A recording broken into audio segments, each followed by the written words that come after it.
compatriotes, bonjour. Je me permets de faire cette vidéo pour revenir sur un phénomène qui est en train de miner notre pays en ce moment, le tribalisme.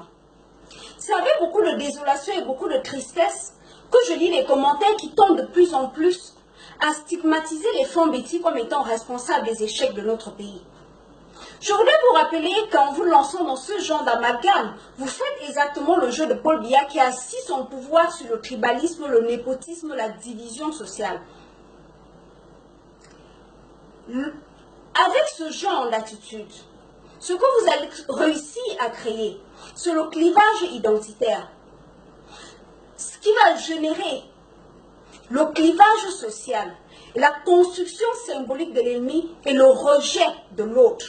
Or, ce n'est pas le Cameroun que nous voulons construire. Aucun groupe ethnique n'est responsable des échecs de notre pays. D'ailleurs, tous les groupes ethniques ont contribué avec Biya dans son régime. On peut débattre de la question de représentativité de tel groupe ou tel groupe, mais là n'est pas le débat. La question ici est de savoir que les politiciens ou la politique telle que Biya a instaurée au Cameroun est une politique tribale qui consiste à prendre sa tribu en otage pour des fins politiques. Les Bétis sont prisonniers du régime de Paul Biya. D'ailleurs, la région du Sud est l'une des plus enclavées du Cameroun. Je doute d'être très fort que ce peuple ait bénéficié de son règne. C'est d'ailleurs ce que Charles Ateba et paix à son âme appelaient le paradoxe du pays organisateur. Le régime de Paul Biya a bénéficié à un clan. Et ce clan se recrute dans toutes les tribus du Cameroun, du nord au sud, de l'est à l'ouest. Mais le Camerounais lambda, nous pâtissons des mêmes douleurs. Nous souffrons des mêmes misères. Alors faisons très attention à nous lancer dans le jeu que Paul Biya a instauré dans notre pays. Pour ceux qui ne le savaient pas encore, mon combat ne consiste pas à voir un Bamileke au pouvoir ou un tel au pouvoir. Quand Norris, quand Betty ou quand Wolover prennent le pouvoir, qu'importe. Ce qui m'importe, ce sont des institutions fortes. Ce qui m'importe, c'est un pays où les Camerounais se sentiront à l'aise chez eux. Mon père, de qui j'ai beaucoup appris, m'avait enseigné une leçon très importante. Il me disait toujours, ma fille, il n'existe que deux types d'êtres humains, des bons et des mauvais. Et ceux-là se recrutent dans toutes les races, dans tous les continents, dans tous les pays et dans tous les ethnies. Il n'y a donc pas des ethnies où on ne retrouve que des bonnes personnes et d'autres où on ne retrouve que des mauvaises personnes.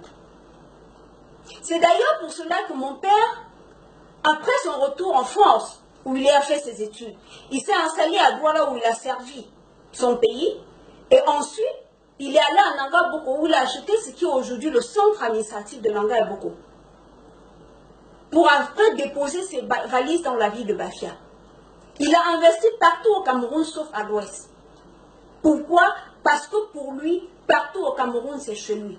Dans le Cameroun que nous voulons, c'est le Cameroun où le Bamileke sera chez lui à Yaoundé.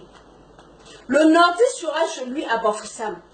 Nous voulons un Cameroun où les Camerounais se sentiront d'abord Camerounais avant de se sentir appartenir à leur groupe ethnique. Il faut construire la conscience nationale dans l'esprit des jeunes Camerounais. Nous, la jeune génération, devons éviter de tomber dans le piège qu'a instauré Paul Biya au Cameroun. Le repli identitaire. Je suis la fille de la République. Je défends mon pays. Je ne défends pas ma tribu. Je lutte pour le Cameroun. Et je le répète, qu'un anglophone, comme Betty ou Wolover prenne le pouvoir, qu'importe. Je veux les institutions fortes. Je veux voir mon pays inscrit sur la voie du progrès. Je vous remercie donc de partager cette vidéo. Abonnez-vous à ma page. La jeune génération doit être plus futée que l'ancienne. et éviter de reproduire les mêmes chemins. Parce que les mêmes causes risqueront de produire les mêmes effets. Et nous ne pouvons pas construire une nation prospère avec le tribalisme et le népotisme. Que Dieu bénisse le Cameroun, je vous en remercie.